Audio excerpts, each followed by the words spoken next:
दोस्तों नमस्कार। तो कैसे हैं आप लोग? आई होप सभी अच्छे होंगे।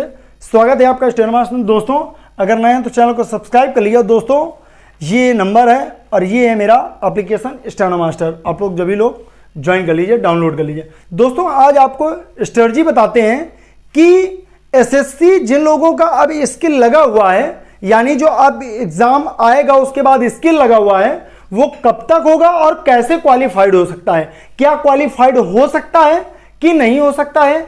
जो नए लड़के हैं वो क्या क्वालिफाइड कर सकते हैं, जो प्रेजेंट टाइम पे 60 है वो क्वालिफाइड कर सकते हैं, कैसा क्या होता है। चलिए बात करते हैं। वीडियो थोड़ी लंबी हो सकती है बट स्किप मत करिएगा, तो बहुत कुछ समझ में आएगा आपको।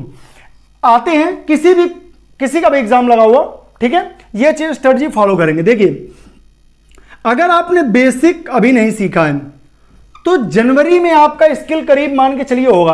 अभी चल रहा है जुलाई, अगस्त, सितंबर, अक्टूबर, नवंबर, दिसंबर, 5 महीने करीब आपके पास हैं, ठीक है। अगर 2 महीने में आप बेसिक कंप्लीट कर पाए बहुत अच्छी, तभी आपको 4 महीने तो कम से कम 40 से 50, 60 के बीच में लाने में लगेंगे, ठीक। इसका मतलब है आपका ये जो बेसिक है वो कम से कम 4 महीने में तो कंप्लीट होगा पूरी तरीके से, मतलब 40 से 60 वर्ड पर मिनट की बता रहे हैं, ठीक है। इसके बाद जस्ट 1 महीने बाद उसका 2-1.5 महीने बाद उसका स्किल लगा हुआ है, ठीक है। और स्किल में आपका जो है वो आपका एडवांस आता है, ठीक है। तो बेसिक से एकदम से एडवांस बहुत मुश्किल है। इसका मतलब ये हुआ दोस्तों कि आपको एडवांस लेवल पर, यानी जो आपका बेसिक वाले हैं जो स्टार्टिंग से सीखना चाहते हैं और सोच रहे हैं स्किल निकल जाएगा, नामुमकिन है, पहला।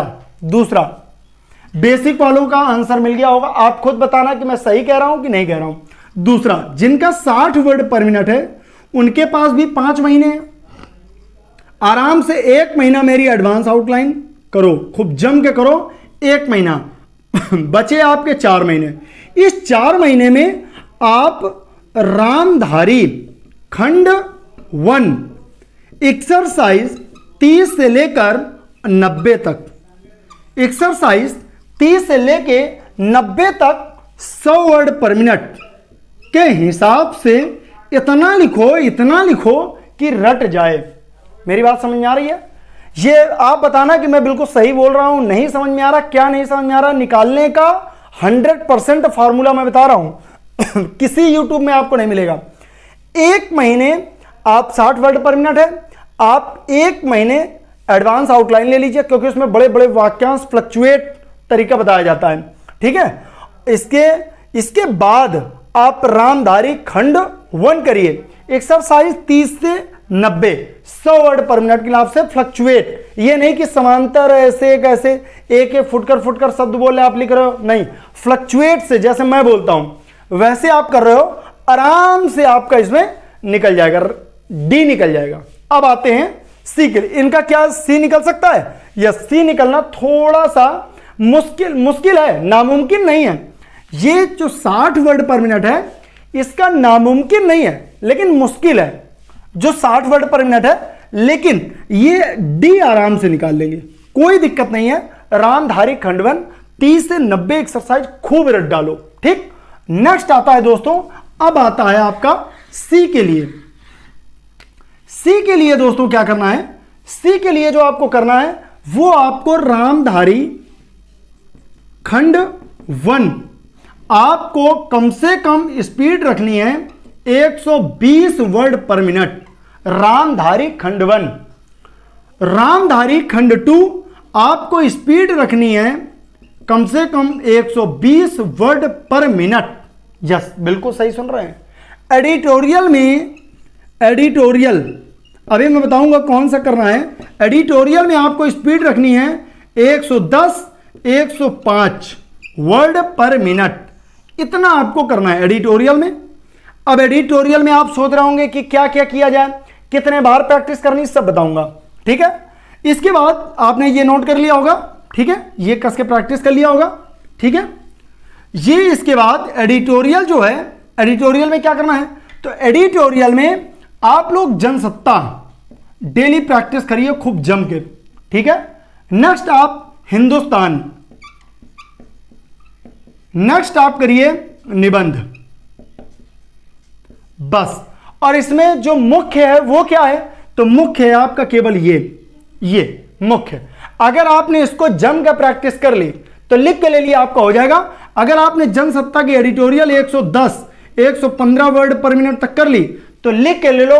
फ्लक्चुएशन में मैं पहले बता दिया है, मेरी एडवांस आउटलाइन लेने के बाद ही, ठीक है, आराम से 110 115 आपकी 5 महीने आराम से हो जाएगी। ये उनके लिए है जो प्रेजेंट टाइम पे 80 लिख रहे हैं, जो प्रेजेंट टाइम पे 80 लिख रहे हैं उनके लिए, ठीक है। यहां तक समझ में सभी को आ गया, ठीक है। अब वहां पर आपको निकालना कैसे है ये भी मैं बता देता हूं। आपको एडिट जब बोला जाएगा डिक्टेशन तो आपको 55 मिनट मिलते, 65 मिनट, ठीक है। 65 मिनट में 10 मिनट आपको रीडिंग के मिलते हैं, ठीक है, 10 मिनट आपको रीडिंग के मिलते हैं और इसके बाद 55 मिनट मिलते हैं। इस 55 मिनट में आपको कम से कम 80 वर्ड पर मिनट वालों के लिए बोल रहा हूं, कम से कम आप 30 से 35 मिनट में आप पूरा टाइप कर लीजिए। यस, 30 से 35 मिनट में आप इसको पूरा टाइप कर लीजिए। इसके बाद बचेंगे आपके 20 मिनट।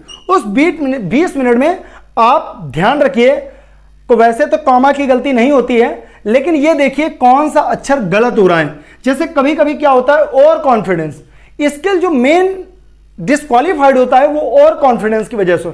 99% अगर घर में लड़कों को टाइप करने को दिया जाए तो वो सभी स्किल क्वालिफाइड हो जाएंगे, लेकिन जो यहां पर स्किल डिस्क्वालीफाइड होते हैं लड़के, वो ज्यादातर होते हैं ओवर कॉन्फिडेंस की जगह। जैसे मान लीजिए हमने यहां पर लिखा है रविंद्रनाथ टैगोर। अब ये मुझे रविंद्रनाथ टैगोर लिखा है, लेकिन ये मुझे दिखा है रविंद्रनाथ टैगोर, लेकिन यहां पर इन्होंने ये लगाना भूल गए। यहां पर इन्होंने क्या किया, यहां पर गलती से ये लगा दिया। अब देखिए लगा, और यहां पर चलिए पूरा लिखा इन्होंने, लेकिन यहां पर इन्होंने ये लगाना भूल गए। अच्छा, ओवर कॉन्फिडेंस में इनको ये पता है रविंद्रनाथ टैगोर लिखा है, लेकिन यहां पर ये नहीं देख रहे कि इन्होंने बड़ा की मात्रा लगा दी है।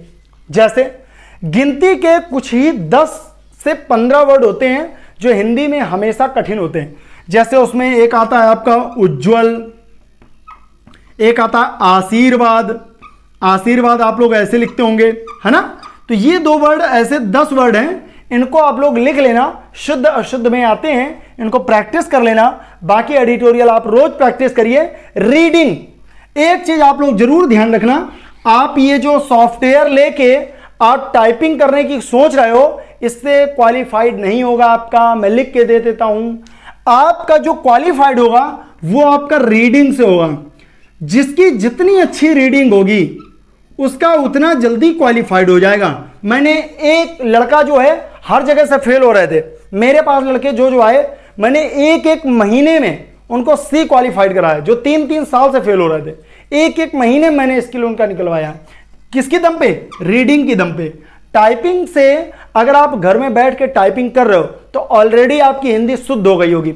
अगर आप रीडिंग ही नहीं कर पा रहे हो तो टाइपिंग का कोई वजूद ही नहीं है। नहीं समझे, जब खोपड़ी है ही नहीं तो सर हो, जब सर है ही नहीं तो चाहे पैर हो, चाहे हाथ हो, चाहे टांग हो, चाहे मुंह हो, चाहे गला हो, कुछ भी मतलब नहीं है जब सर ही नहीं है। नहीं समझे, जब रीडिंग ही नहीं कर पा रहे हो तो मतलब ही नहीं है किसी चीज का। समझ आया। तो आप लोग को इस चीज का ध्यान रखना है, रीडिंग पे ज्यादा फोकस रखनी है। अब दोस्तों मैं बताता हूं एक डिक्टेशन को कितने बार लिखना चाहिए, जो सभी लोग पूछते हैं। एक डिक्टेशन को तब तक लिखिए, बार बार लिखिए, बार बार रीड करिए, बार बार लिखिए, बार बार रीड करिए, और ऐसा तब तक करिए जब तक लिख कर रीड ना हो जाए। ये आपको ध्यान रखना है। चाहे वो रट जाए बोल दीजिए और चाहे रीड हो जाए बोल दीजिए, उससे कोई मतलब नहीं। अगर रीडिंग हो रही है ना, रट जाती है कोई बात नहीं, लेकिन रीडिंग हो जाती है तो भी ठीक। दोनों में कोई भी शब्द हो जाए, या तो रीडिंग हो जाए या तो रट जाए। ठीक है दोस्तों, आप लोग बताना कि ये वीडियो आपको कैसी लगी और क्या समझ आया और कितना मजा आया।